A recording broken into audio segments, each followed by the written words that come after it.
UK study visa की गल करांगे पर सब तो ज़्यादा एक सवाल जिहड़ा साडे कोल आंदा है स्पाउस वीज़ा नूं लैके। सो स्पाउस वीज़ा नूं लैके अज तुहानूं पूरी क्लैरिटी देण जा रहे हैं कि यूके जाना है तां किवें किहड़े प्रोग्राम दे नाल तुसीं स्पाउस वीज़ा दे उपर काम कर सकदे हो, अप्रूवल तुहानूं मिल सकदी है, वीज़ा स्पाउस मिल सकदा है। सो ये इन्फॉर्मेशन ये प्रोग्राम बारे डिटेल विच सारे जरूर समझण जिन्हां ने भी अगों अपनी प्लैनिंग कीती होई है कि मेन एप्लीकेंट ने तां जाना ही है, स्पाउस नूं भी नाल लैके जाना है, तां इस प्रोग्राम के अकॉर्डिंग ही तुसीं अपने अगों दी प्लैनिंग्स कर सकते हो। स्वागत है जी सारिਆਂ ਦਾ। मैं हाँ हरजोत कौर डिटेल विच पूरी इन्फॉर्मेशन तुहाडे नाल सांझी करनगे स्टडीज़ केयर अब्रॉड दे चंडीगढ़ ब्रांच हैड अनीता पंडराल जी साडे नाल ने। बहुत बहुत स्वागत है जी। सत श्री अकाल। सत श्री अकाल। सो अनीता जी अज के टाइम के जो देखिए तो स्पाउस वीज़ा नूं लैके ऑप्शनस बहुत ही ज़्यादा घट नज़र आ रही ने।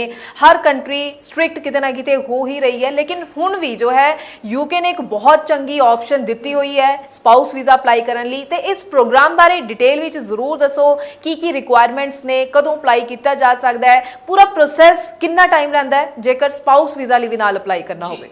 तो अगर मैं स्पाउस वीज़ाज़ की बात करूँ यूके में तो मैक्सिमम बहुत सारे लोगों को ये पता है कि अगर किसी भी स्टूडेंट ने यूके में एज एन स्पाउस एप्लीकेशन अगर अप्लाई करनी है तो दो चीज़ों पे वो अप्लाई कर सकता है। वन इज़ पीएचडी प्रोग्राम या फिर masters by research. So research वाले जो प्रोग्राम हैं या पीएचडी वाले प्रोग्राम हैं, अगर आप उनमें अप्लाई करोगे तब भी आपकी जो है वो स्पाउस वीज़ा एप्लीकेशन एक्सेप्ट होगी।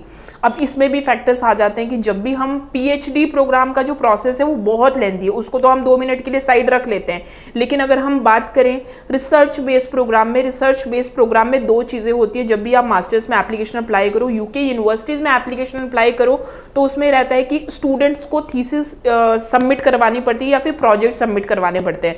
सो अभी हमारी कुछ यूके यूनिवर्सिटीज़ के साथ कॉन्फ्रेंस थी, तो हमने इस चीज़ के बारे में पूछा कि there are many students who wants to apply UK और वो स्पाउस वीज़ा के साथ अपनी एप्लीकेशन अप्लाई करना चाहते हैं। तो कहीं ना कहीं 2 से 3 यूनिवर्सिटीज़ ऐसी आई हैं, अपीयरेंस हुई है उन यूनिवर्सिटीज़ की कि वहाँ पे जो स्टूडेंट्स हैं वो मास्टर्स बाय रिसर्च में अप्लाई कर सकते हैं। और अगर मैं एंट्री रिक्वायरमेंट की बात करूँ तो बहुत नॉमिनल एंट्री रिक्वायरमेंट है। अगर किसी स्टूडेंट्स ने मास्टर्स बाय रिसर्च में अप्लाई करना है, उनको सिर्फ 2 चीज़ें चाहिए हैं। आपकी बैचलर्स में 55 to 60% होनी चाहिए, अगर आपने मास्टर्स कर रखा है तो भी 55 to 60% होना चाहिए। आइल्स 6.5 नॉट लेस देन 6 ये स्कोर होने चाहिए। Percentage 55 to 60%, IELTS 6.5 not less than 6 ये अगर आपके स्कोर्स हैं then you can apply for these program. इनकी कोई एडिशनल रिक्वायरमेंट नहीं है। और अगर मैं ट्यूशन फीस की भी बात करूँ तो ट्यूशन फीस बहुत नॉमिनल है। ये दोनों यूनिवर्सिटीज़ की जो ट्यूशन फीस है वो ट्यूशन फीस है आपकी 15 लाख 1 ईयर की ट्यूशन फीस से लेके 17 लाख तक जाती है।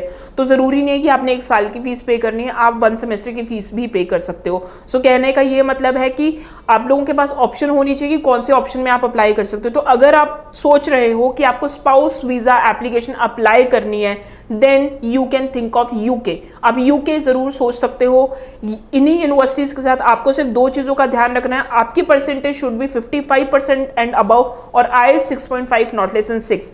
Then you can just pick your phone and you can call us and you can discuss your case accordingly. We will give you the best option. ठीक है, बिल्कुल। तो मैं इत्थे भी जानना चाहूँगी अनीता जी, आप जो इस प्रोग्राम की गल कर रहे हैं किस तरह के पहला कोर्सिज नूं लैके भी तो नहीं कोई है कि ये फलाने कोर्सिज वाले ही अगों वध सकते हैं, क्योंकि कई स्टूडेंट्स के कोल सब्जैक्ट्स नूं लैके भी बड़ी दिक्कत आ रही होंदी है जी।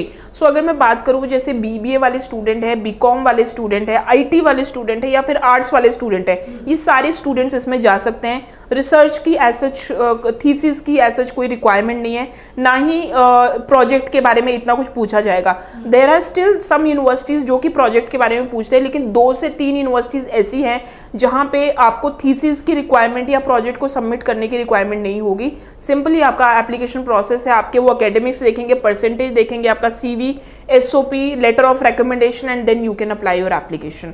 और आपको जैसे ही offer letter masters by research का आएगा then yes you can put the application along with your spouse, there is no problem it जी। तो अगर आप जो स्पाउस की गल करते हैं अप्लाई करने लैके किन्ने टाइम का प्रोसैस रहता है, किन्ने टाइम के वीज़ा आता है, कदों स्पाउस जा सकता है? जी। सो स्पाउस की जो इसमें ये लगेगा यूके स्पाउस वीज़ा ही होगा, बिल्कुल इकट्ठे ही जाएंगे वो, there is no problem at all. इसमें आपका जो प्रोसेसिंग टाइम है ऑफर लेटर की अगर मैं बात बात करूँ तो ऑफर लेटर के लिए आपको एटलीस्ट 1 मंथ का हमें टाइम देना पड़ेगा। Within 1 month students are getting the offer letter. उसके बाद उसके बाद का जो आपका जो प्रोसेस रहता है वो इंटरव्यू का प्रोसेस रहता है आपका, ठीक है। डिपॉजिट आप करवाते हैं तो उसके लिए भी हमारी ही टीम आपको इंटरव्यू के लिए प्रिपेयर करेगी।